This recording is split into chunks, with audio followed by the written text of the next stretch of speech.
తిరుపతి జిల్లాలో అత్యంత విషాదకర ఘటన చోటు చేసుకుంది. నారాయణవరం మండలంలో ఒక వ్యక్తి ఉన్మాదిలా మారి కన్న తల్లిని కట్టుకున్న భార్యను బలి తీసుకున్నాడు. ఈ ఘటన స్థానికంగా తీవ్ర కలకలం రేపుతోంది. నారాయణవరం మండలం వెంకటకృష్ణపాలెం పంచాయతీ చాకలి వీధికి చెందిన మోహన్ అనే వ్యక్తి బుధవారం ఉదయం తన ఇంట్లోనే ఈ దారుణానికి ఒడిగట్టాడు. క్షణికావేశమో లేదా కుటుంబ కలహాలో తెలియదు కానీ తన భార్యను తల్లిని చున్నీతో గొంతు నిలిమి అత్యంత దారుణంగా హత్య చేశాడు.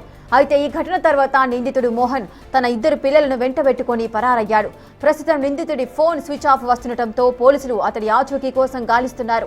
కన్న తల్లిని భార్యను చంపిన వాడు పిల్లలను కూడా ఏమైనా చేస్తాడా అన్న భయాందోళనలు అటు బంధువుల్లోనూ ఇటు స్థానికుల్లోనూ వ్యక్తమవుతున్నాయి. కేసు నమోదు చేసుకున్న నారాయణవరం పోలీసులు నిందితుడు ఎటువైపు వెళ్లాడనే కోణంలో దర్యాప్తు వేగవంతం చేశారు.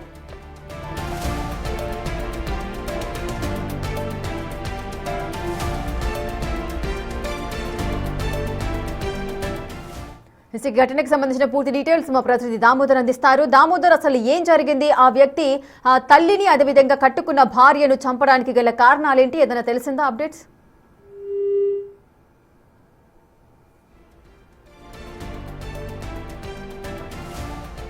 ఇసుక తిరుపతి జిల్లాలో అత్యంత విషాదకర ఘటన చోటు చేసుకుంది.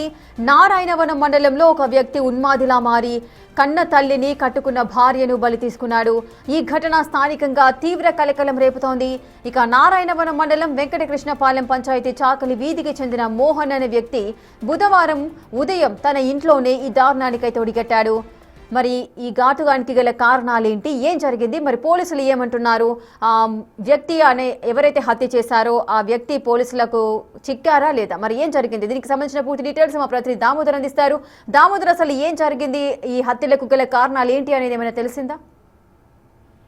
రేఖా, తిరుపతి జిల్లా నారాయణవనం మండలం వెంకటకృష్ణపాలెనికి సంబంధించిన మోహన్ పుత్తూరులో సిమెంట్ షాప్ నిర్వహిస్తున్నాడు. అతను మధ్యాహ్నం తన ఇంటికి వెళ్లి భార్యను తన తల్లిని ఇద్దరిని మెడకు గొంతు బిగించి చంపివేశాడు. ఆ తర్వాత నేరుగా పుత్తూరులోని నారాయణ స్కూల్లో చదువుతున్న తన పిల్లలు అంటే అబ్బాయి అమ్మాయి ఇద్దరిని తీసుకుని సెల్ ఫోన్ స్విచ్ ఆఫ్ చేసుకుని రాత్రి 8:30 వరకు తిరిగాడు. ఆ తర్వాత ఏదైతే హైదరాబాద్ టు చెన్నై వెళ్తున్న కాచిగూడ ఎక్స్ప్రెస్ కింద పిల్లలిద్దరిని నూకివేసి తాను కూడా ఆత్మహత్య చేసుకుని మరణించాడు.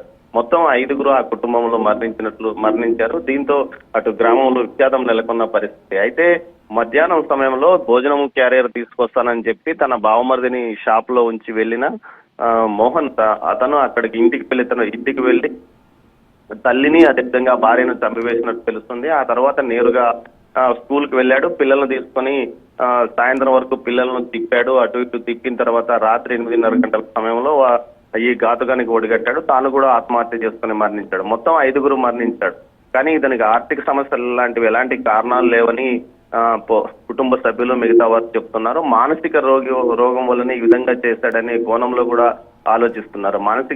ఏదైతే మానసికంగా అతను ఇబ్బంది పడేవాడని కొంతమంది చెప్తున్నారు. మొత్తం మీద అసలు కారణం ఏమిటి అన్న విషయాల మీద పోలీసులు లోతుగా దర్యాప్తు చేస్తున్నారు. మృతదేహాలను ఏదైతే పుత్తూరు ప్రభుత్వ ఆసుపత్రికి తరలించారు. రేపు పోస్ట్ మార్టం నిర్వహిస్తామని చెప్తున్నారు. అయితే అతడు ఇంతమందిని చంపి తానెందుకు ఆత్మహత్య చేసుకున్నాడు అన్న కారణాల మీదనే ఇప్పుడు పోలీసులు దర్యాప్తు కొనసాగుతుంది.